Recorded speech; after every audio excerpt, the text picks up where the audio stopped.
Welcome, everyone, to this episode of Field Notes. I'm Brad Puffer on the Medical Office Communications team at Fresenius Medical Care North America, and your host for this discussion today.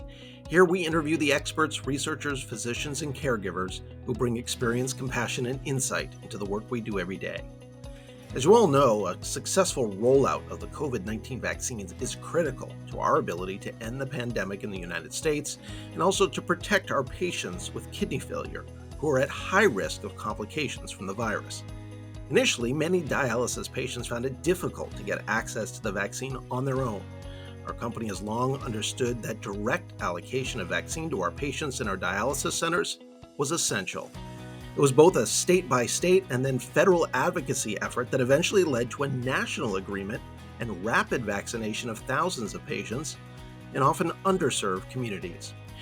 We're grateful to be joined today by Laura Kemper, Head of Federal Government Affairs, and Nate Elias, Head of State Government Affairs.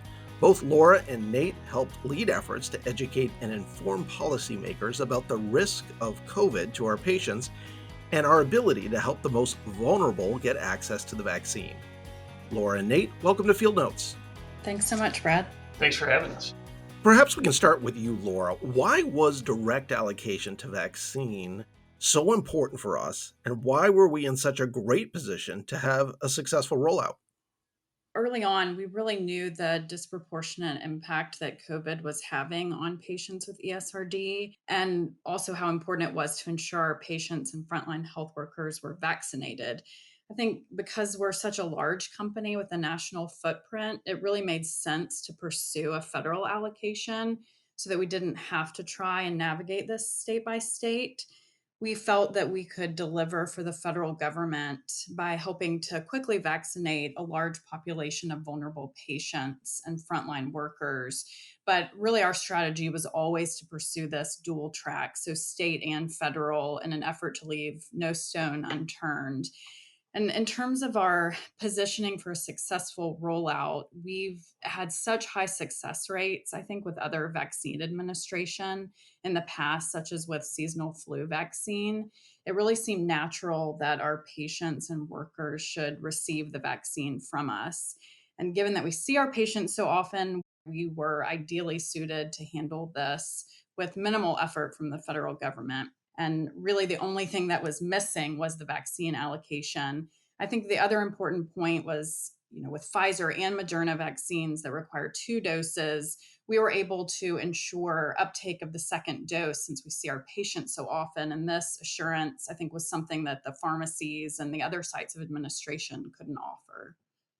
Turning to you, Nate, it seems like our patients getting the vaccine was really the biggest priority for Fresenius Medical Care North America for a while. Was the mandate loud and clear from the top down? Yeah, absolutely.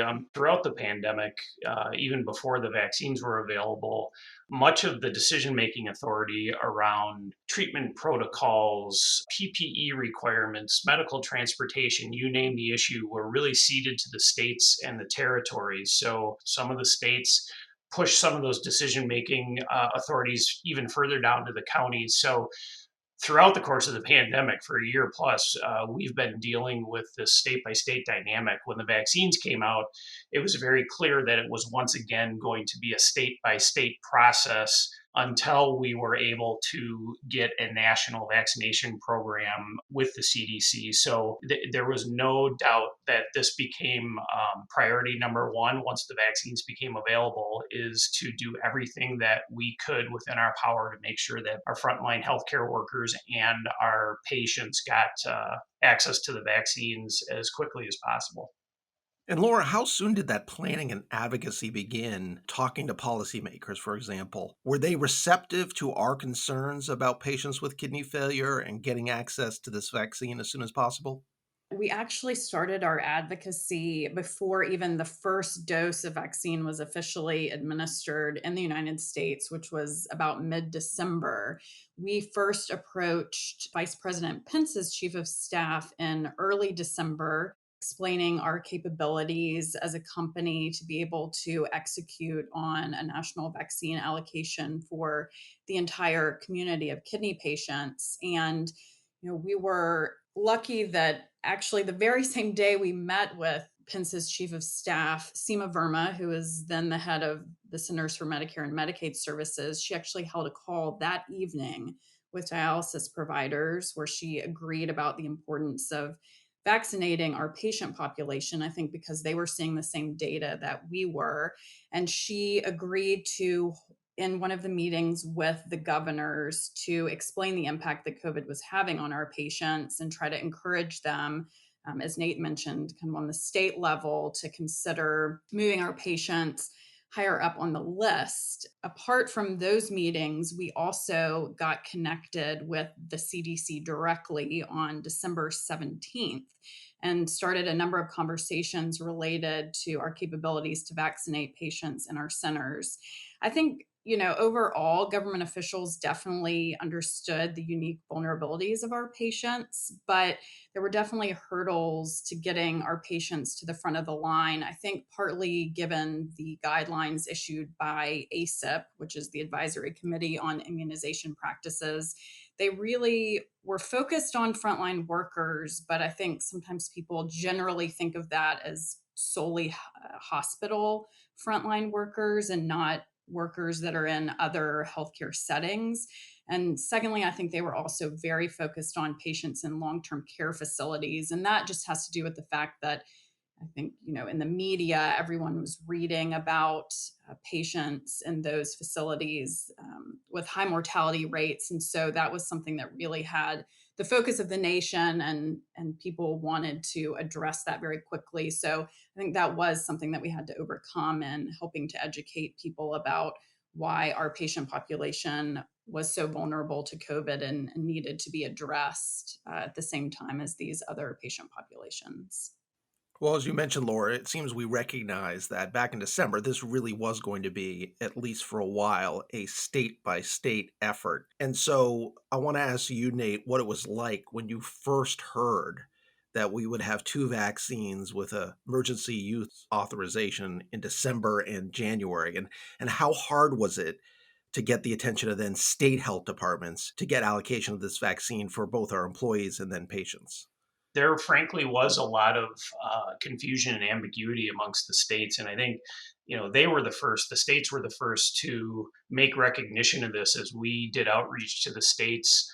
If you'll recall, there were issues with the manufacturing and distribution process, and pretty much every state in the nation was saying that they weren't getting enough vaccine to treat frontline healthcare workers, and just the entire logistics process of how the states ordered the vaccines, how they received it, how they distributed it internally, a bit of a learn as you go process for the states as well. So again, recall very early on, the priority and the mandate from the federal government to the states was get frontline healthcare workers vaccinated, but it was a very hospital focused effort at first, and the vaccines were flowing straight to hospitals. So if you were not a hospital based healthcare provider, it did at the beginning put you in a little bit of a strange position as to how you got your frontline healthcare workers vaccinated. So our outreach was, we have a built in infrastructure, access to our patients more than any other setting in healthcare. We have experience with vaccination, and we can very quickly and safely and efficiently vaccinate all of our staff, all of our patients, and you can sort of cross us off your list. And the response we got at the very beginning was, A, we don't have enough vaccine to even do our frontline healthcare workers right now, let alone patients. And B, we don't have enough vaccine to just give you your own allotment. So for the time being, you're going to have to work within the system that's been set up. So it was a little slow going at first, but that was, it was for everybody, because there was a lot of just learning as you go with state governments, local, county health departments, and the federal government. And I know you couldn't do that all alone, so it's really impressive to think about how we did that advocacy in 50 different states. And my understanding is you identified essentially a state champion in every state who could try to navigate with the local health departments. Is that correct? The state champions program was really the brainchild of our clinical operations team, and the dynamic we were seeing was really twofold. Number one, this did become a very local, very granular process in a lot of different areas where the state further pushed things down to county health departments, sometimes even down to just very local hospital systems to administer the vaccine and make decisions about who could and couldn't get them.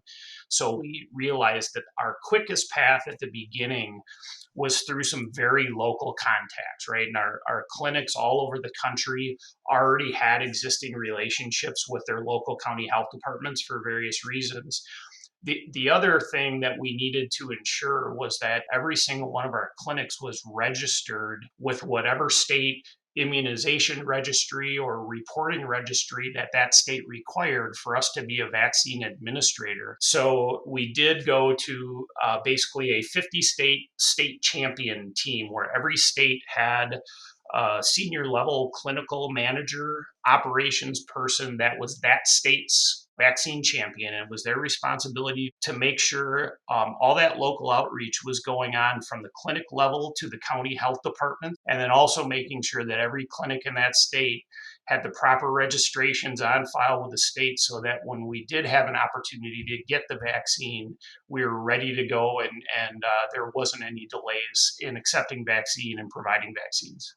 And Nate, I know eventually we did have some breakthroughs and success statewide. States like Louisiana led the way, Massachusetts, Minnesota. How successful were those early state wins, and did they help convince other states to come along? Yeah, absolutely. So we have to give a big shout out to Louisiana. Louisiana was the first early adapter to the model.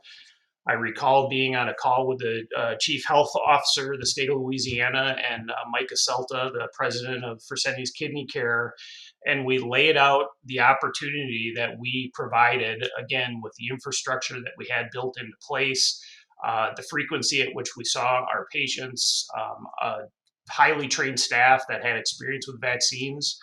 And this physician, the chief health officer in Louisiana, he got it.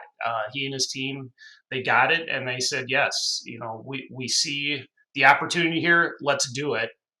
So they provided us a direct distribution of the vaccine for any remaining staff that hadn't yet been vaccinated in our entire patient population who wanted the vaccine and who are accepting the vaccine. And within the matter of a few weeks, we very safely and efficiently, with basically zero wastage of any doses, vaccinated everybody in the state of Louisiana in our system that wanted the vaccine. And it really bore a lot of fruit down the line.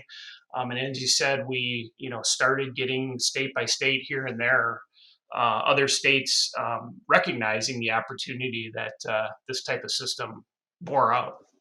Well, Laura, as Nate was in the trenches getting momentum with other states coming along for federal allocation, there were still a lot of states that weren't providing direct allocation yet. As you were talking to the federal agencies and the White House, it suddenly changed with a new administration, an inauguration.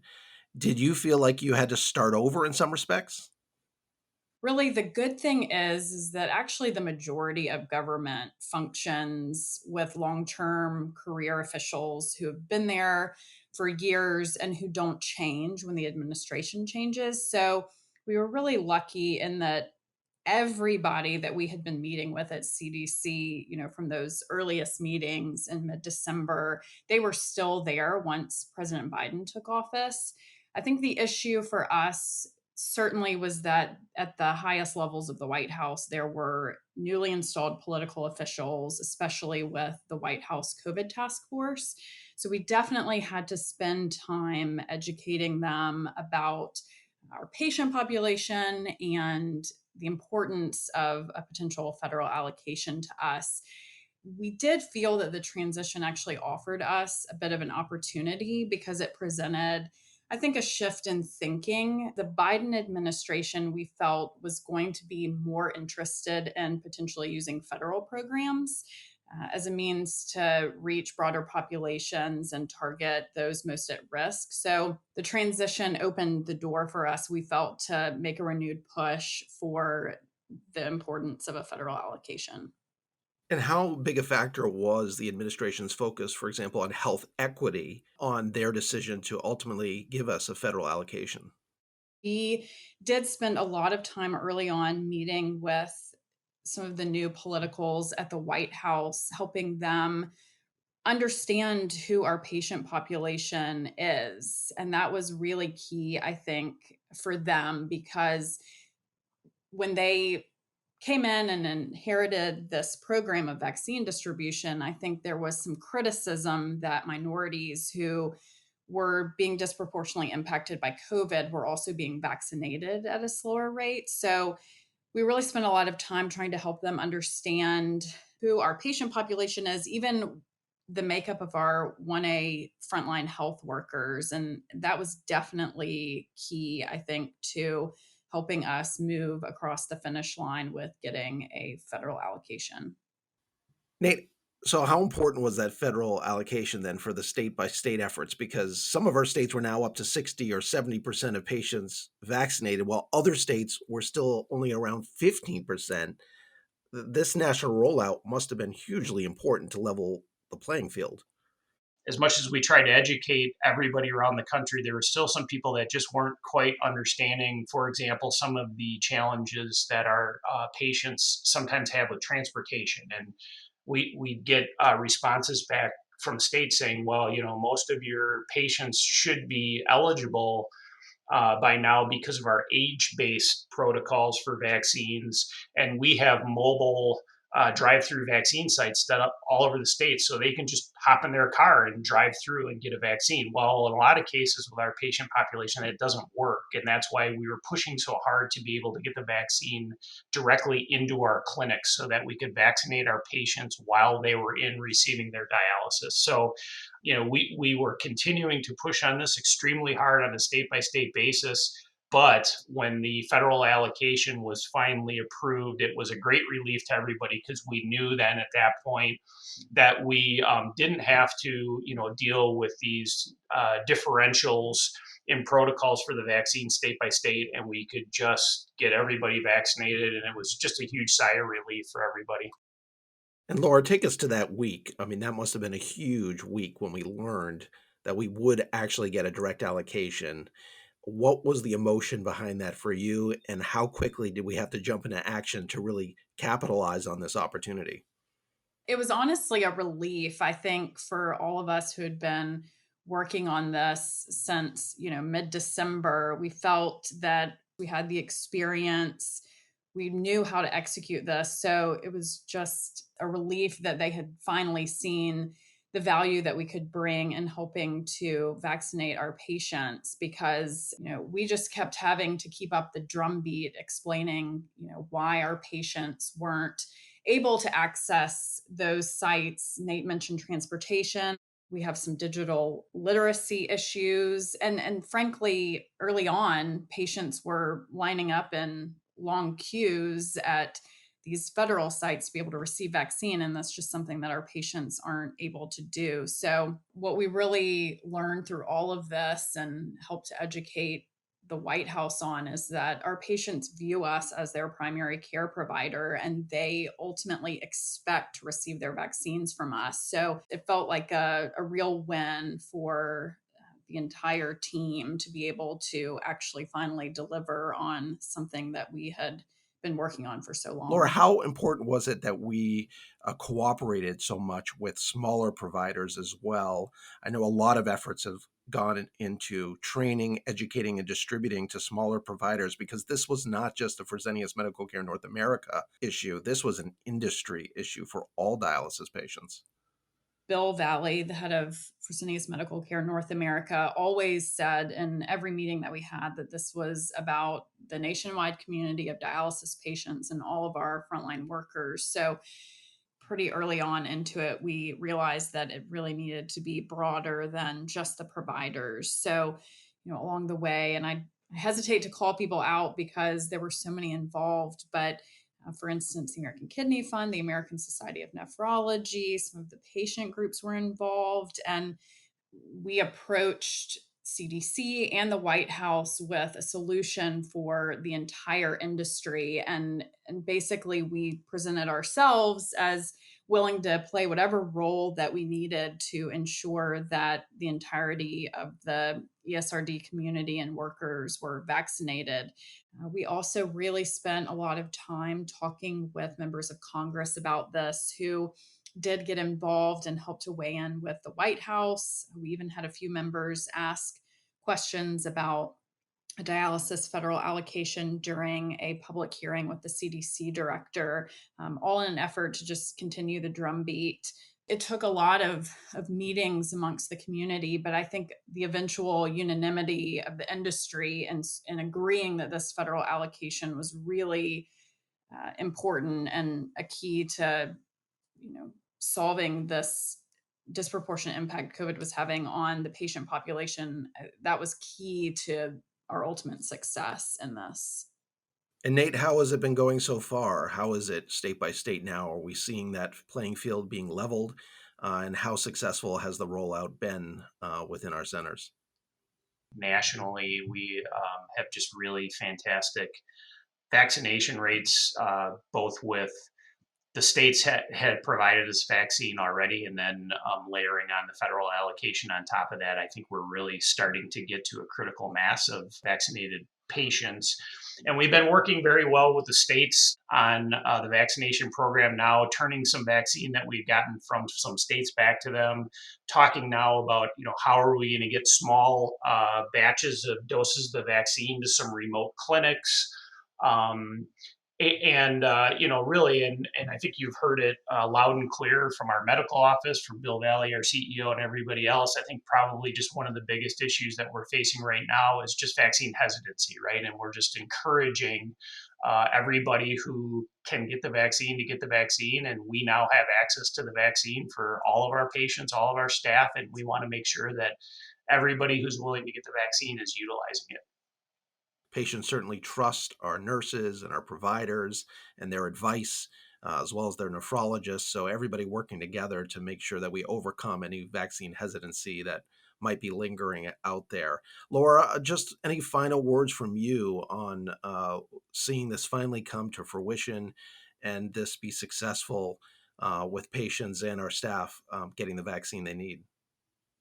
We had been hoping for this federal allocation, and we did get a bit of a curveball when we found out we were going to get Pfizer, which obviously comes with a lot of special requirements for storing and handling. And I was just so impressed, even every time we were faced with a challenge, people just said yes. And then I think went off to figure out how to make it happen. So everybody had a very positive attitude and were willing to pull together to make sure that we were able to make this a reality for our patients. Well, Laura, Nate, this has been a great discussion. Thank you both for joining us and giving a little behind the scenes look at our work to get our patients vaccinated as soon as possible and to help end the pandemic. Thank you. Thanks so much. Pleasure being here. And to our audience, thank you for joining us. Please know that your feedback is always welcome. If you have comments on today's episode, topics of interest to you or speakers you want to hear from, let us know by clicking the feedback link featured on the Field Notes website on fmcna.com.